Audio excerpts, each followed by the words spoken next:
now move on to the next session for the day, which is going to be the Havas Session, for which I'm going to be calling upon stage Mr. Rana Barua, the Group CEO, Havas Group India. A big round of applause. We would like to welcome Mr. Rana Barua onto the stage, please. And with him, I would like to call upon stage Mr. Suresh Balakrishna, the Chief Revenue Officer of the Hindu Group. A very warm welcome, sir. Please join him on stage, please. Good afternoon, everybody, and thank you for Dimension. Shankar, if you're in the hall, thank you very much for arm twisting me this time and making sure that I'm here. So, but I'm glad, I'm so happy that I made it. Fabulous crowd and great session so far. I've got Rana Barua here with me. Rana is the MD and CEO of the Havas Group. So first let's get the hygiene out of the way. It is Havas. See, Right? there are various pronunciations. So you can call it Havas with a silent H, or you can call it Havas, but you don't call it the other way, Yes. which is the elongated name. Okay. What is the official version? Havas. Avas, without the H H. silent. H silent. Avas. So when you're interviewing or when you're speaking to the MD and CEO of a company, rule number one, get the pronunciation of the company right.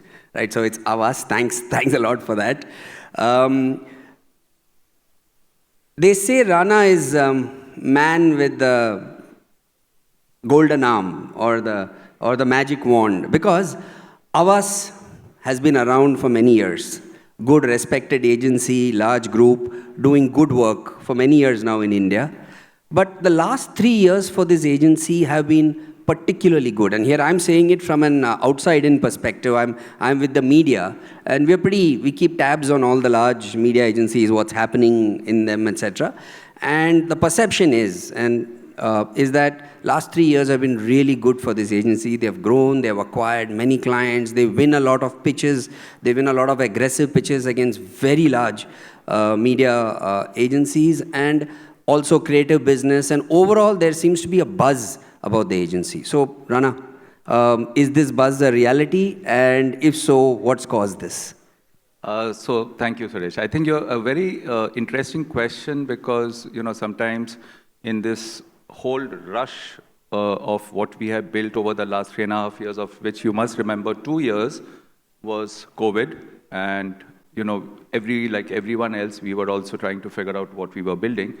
But if I had to just sum up the last 3.5 years, I think I would actually acknowledge the fact that it's been probably the most exponential growth of a group called Havas Group in India, where when I came on board, maybe it was such a big challenge, because you're right, when you're up against the 3 or 4 people, and I was part of one of the groups for my longest, it's practically, I've lived my entire life with one of the groups, and I knew exactly that, this is probably going to be the biggest challenge. But I think we knew what the challenge is. I think we knew what we were building. The only thing that we didn't know that COVID would happen. Like many examples and conversations that you have heard over the last few years about companies turning around, or companies changing their DNA, or companies moving forward and all, I think one of the big decisions we took, and at least that was my entire presentation to my global team and my global boss, which is a gentleman called Yannick Bolloré, who runs the Vivendi Group, and what is the mission, because it was a 3-year plan. And when you have a 3-year plan, and and I know there are many CEOs in the room, the average age tenure is 3 years, right? The first year, you blame the earlier CEO. The second year is when you set the vision, and everybody is expecting results in the third year, right? And in the third year, either you deliver or you start blaming the entire ecosystem. So for us, naturally, if you have a 3-year vision, and this is the turnaround time, you can't blame the COVID to say that, you can't do it. So, but I think we caught the bull by the horn, and we went about in a very aggressive way, not knowing that when we would come out of the COVID, we would actually become, from a 200-odd people agency, some 3 offices, 3 agencies. Today we have 15 agencies. We have close to 1,200 people. Our client list has crossed in such an aggressive way that it's we don't even boast about it. It's not because of that, because we know it's a struggle now to manage so many clients, so many people. When I sometimes look at you're aware of how we built executive committees and agencies and Mancom.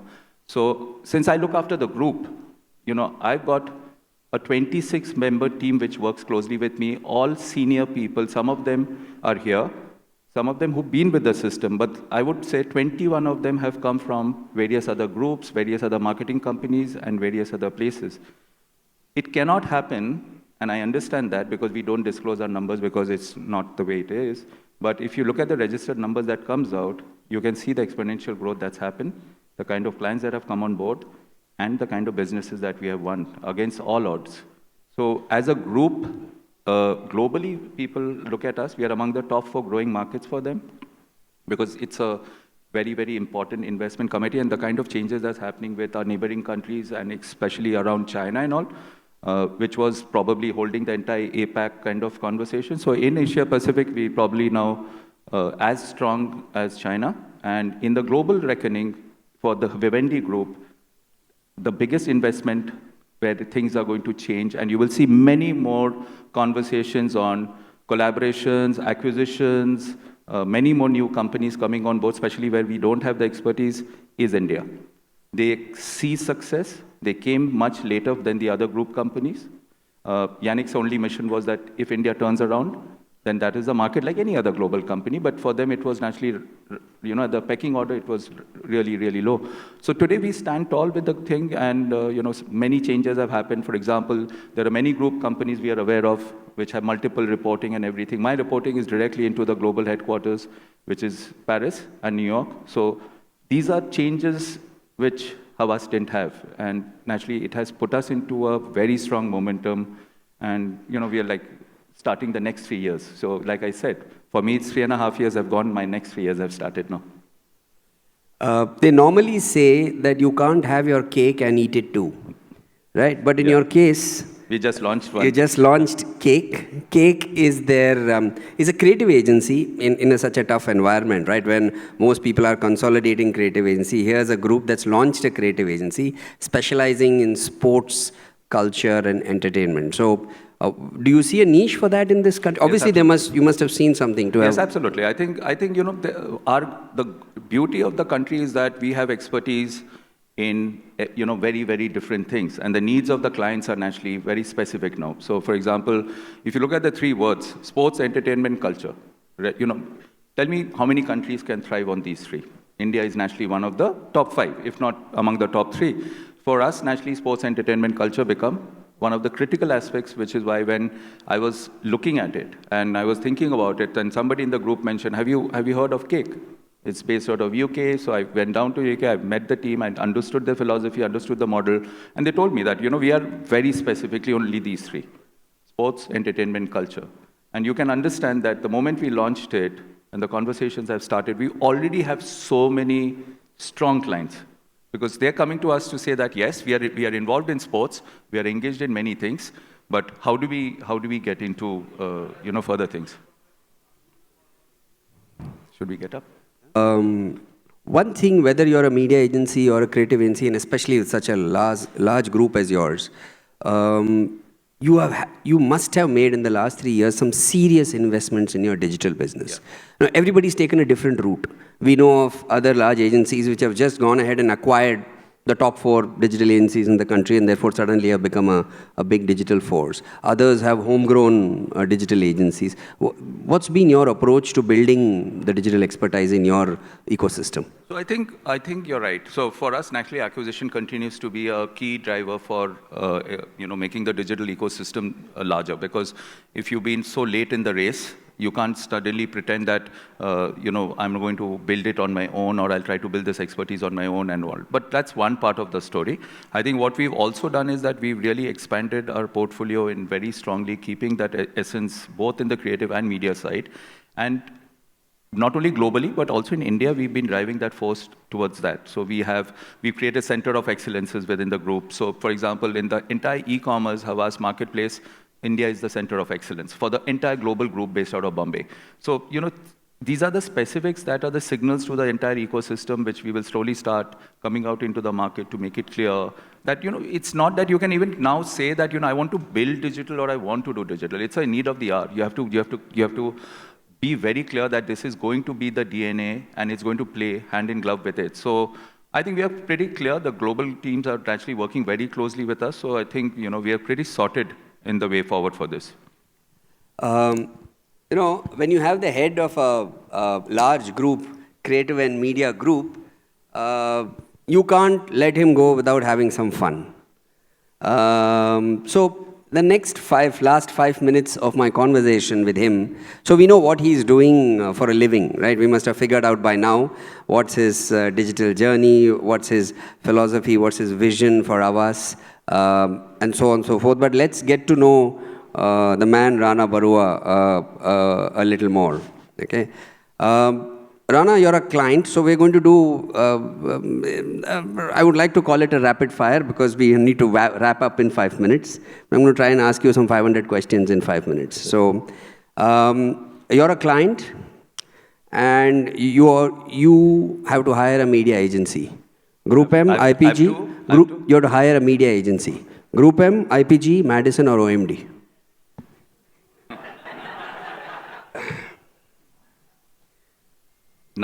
Is there a fifth? No. No. I removed the fifth one because that would be too obvious. Okay, so whatever I mentioned, they're all friends everywhere. Okay, so let me. I'll probably go with Sashi because because it's IPG Media Brands. I respect him a lot, and I know Sashi will always stand by me. The rest are friends in the other group, so I may probably have my point of view above them, but I know that Sashi will always, throw me off the cliff if I ever go into an argument. It is the perfect answer because the person you're talking to is an ex-CEO of Initiative Media. So it's a perfect answer. 100 points to Rana Barua. Rana Barua, your favorite snack? Vada pav, Calcutta rolls, Raj Kachori, or Medu Vada? Can I see the names? No?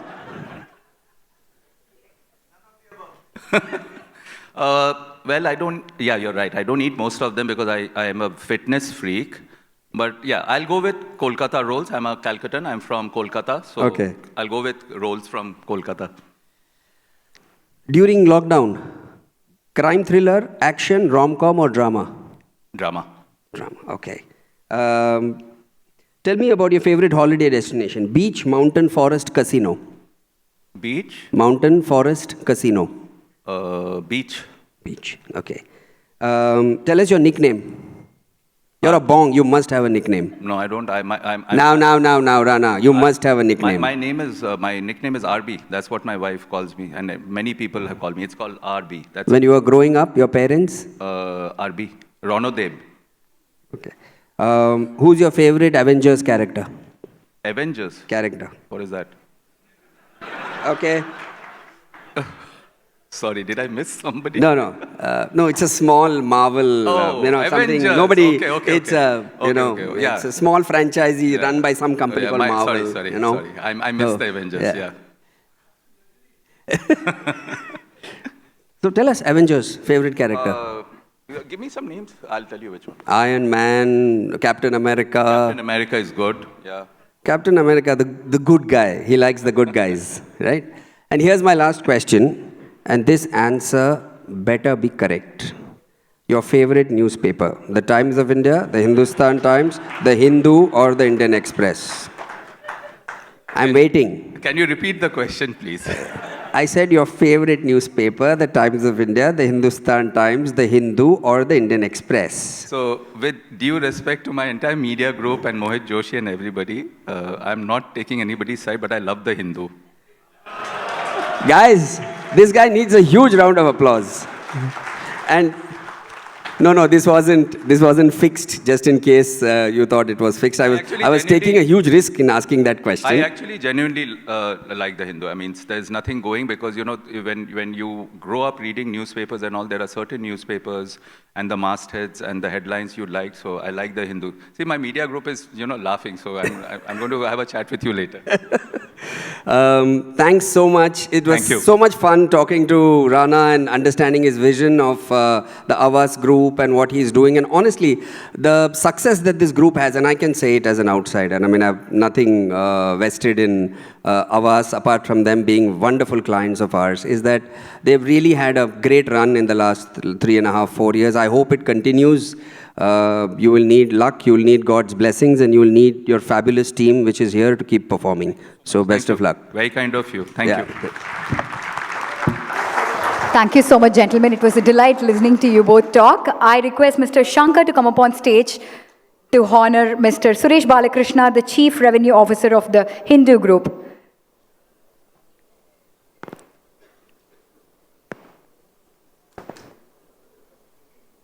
Meanwhile, I think we should give them a big round of applause. A big round of applause to our panelists.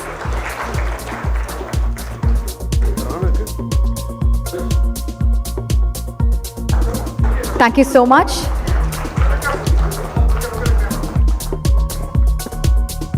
Can we have you all, three of you, for a picture? Yeah.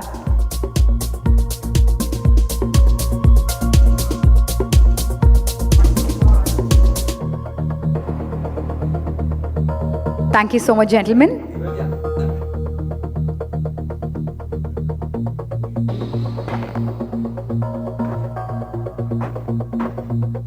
Johnny M in the mix. Hello, and this is for Rana from me. He's a great sports enthusiast, and I'm sure most of you all know this is the fabulous book produced by the Hindu on the 1,000 ODIs of Indian cricket. Every one of those 1,000 ODIs is chronicled in pictures. It's a fabulous book on cricket, and I know he loves sport, so this is from us.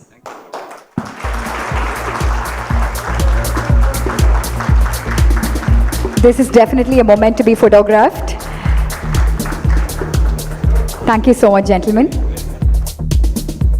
So as I mentioned earlier, the moment has come. So we've been waiting for this special guest for a very long time. So I would like to welcome on stage Mr. K. Lakshmi Narayanan, the Minister of Fisheries and Fishermen Welfare.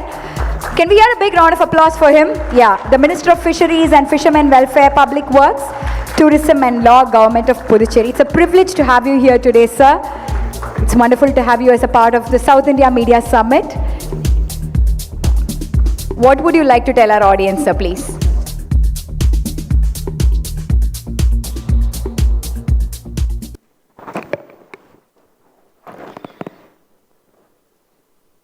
Distinguished delegates of this media summit at Chennai.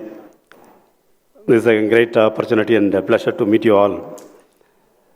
I really see this as a platform of sharing your experiences and growing together. I'm also pleased to be one among the sharing your platform from Puducherry.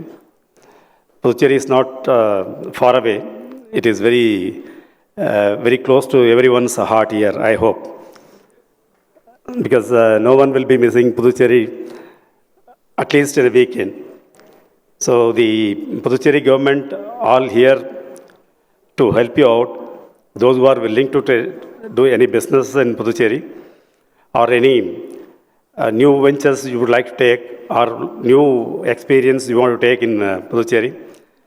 The Puducherry government is under the leadership of our Honorable Chief Minister, Mr. Rangaswamy, very proactive, and we'll all there to get all clearances because the Puducherry history is it's an old port town, which was basically a business-oriented town in 300 years back. And to recall our history, about 2,000 years old, it was a port city which was connected to Rome and Dutch, Portuguese, and other people who were doing the business in from Puducherry. So connecting all these things, now we are, Puducherry government is taking all positive steps to help the businessmen to have their food in Puducherry also. We are proud that all the brands in the country have their own shops and then they are opened their shops in Puducherry also. All brands have come there. And it is always better to give delivery of service at the doorstep of everyone. It will be very useful for them. So the footfall of Puducherry is every day the commuters in Puducherry are more than 2 lakhs. So when people are coming to Puducherry in a large number, so it is always easy to sell your product wherever the crowd is there. Instead of going searching for the people to sell your product, it is easy to be there where the crowd is there. So the tourism department, I'm so in charge of the tourism department. So we are taking all our efforts in developing tourism. Puducherry is best destination for weekend tourism, but we are now making it a lot of programs to make it as a week-long tourism destination. If you compare the destination around the world with the French culture still maintained in Puducherry, will be a very attractive destination. And you know well that when Mr. Rana, who was giving a tip for me that beach tourism is going to attract everyone. So we have created new beaches in Puducherry. I mean, just 3 months back, we had a week-long beach tourism festivals. And the whole Indian community, if they want to spend the year-end celebrations, that is the December 31st, will be always an opening place for people in Puducherry. So even during Corona also, we took some risk also, and we have opened it for the whole public. They were all in thousands. The people gathered in Puducherry, and we want to give a good beginning good beginning for a people to start the year in a pleasant situation. So the Puducherry, in the education side, you'll be surprised to know that our Puducherry has got only 1.4 million population. But with that, we have about around 9 medical colleges, including 2 medical colleges in the government, and 7 private medical colleges, which is going to be a big avenue for medical tourism, because medical tourism will be cheaper in India. So people around the world, if they want to take a good treatment in affordable cost, I think people can make Puducherry as their favorite place. And Puducherry is a gateway for spiritual tourism, well, because Sri Aurobindo's ashram is there. And from Karaikal, we have a Shanishwar temple, which attracts more than 3 lakh people every week on Saturday and Sunday. So in all sides, in the tourism angle, it is a comprehensive place for which will really fulfill everyone's desire in Puducherry. More to say that the multi-cuisine in Puducherry is known for everyone. We have a lot of special French cuisine called Creole, which is all available in Puducherry. So what is the difference between Chennai and Puducherry? This is also a cosmopolitan city. Chennai is also a cosmopolitan city. But the taste which you lack in Chennai is the French taste. So you can always have your taste differs man to man. But definitely this French taste from Puducherry will always keep you to come on and again. Normally we say, when we give a goodbye to everyone, we say that we don't say goodbye to them.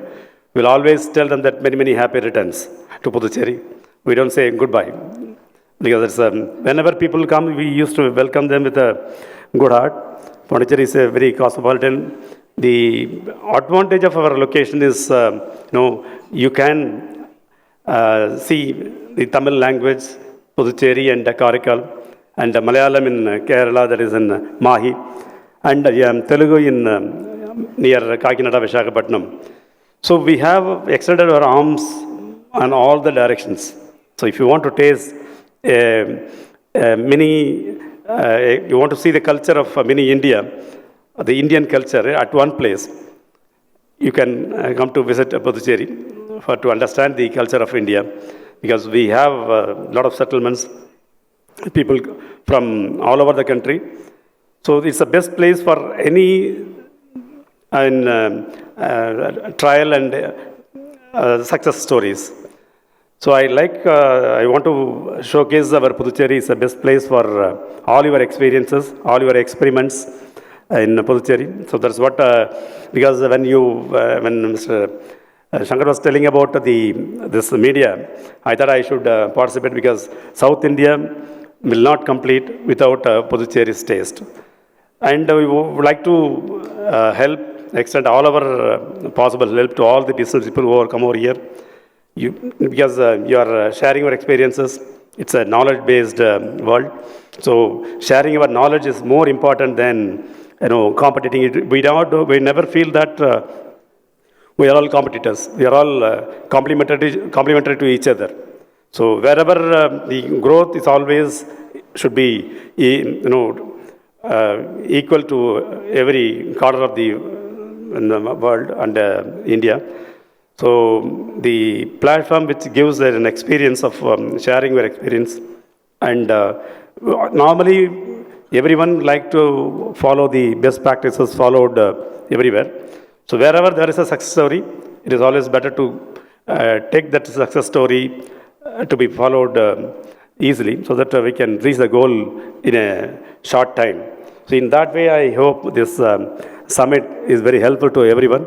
I congratulate Shankar and the South India Media Summit 3. They have taken a good step, and they are making everyone come together, and paving a way for everyone's success. It is after all, this world is now for win-win solutions only. So I congratulate, and I extend my greetings to all the participants who have come out here. Thank you all. Thank you for giving an opportunity to say a few words with you. Thank you much.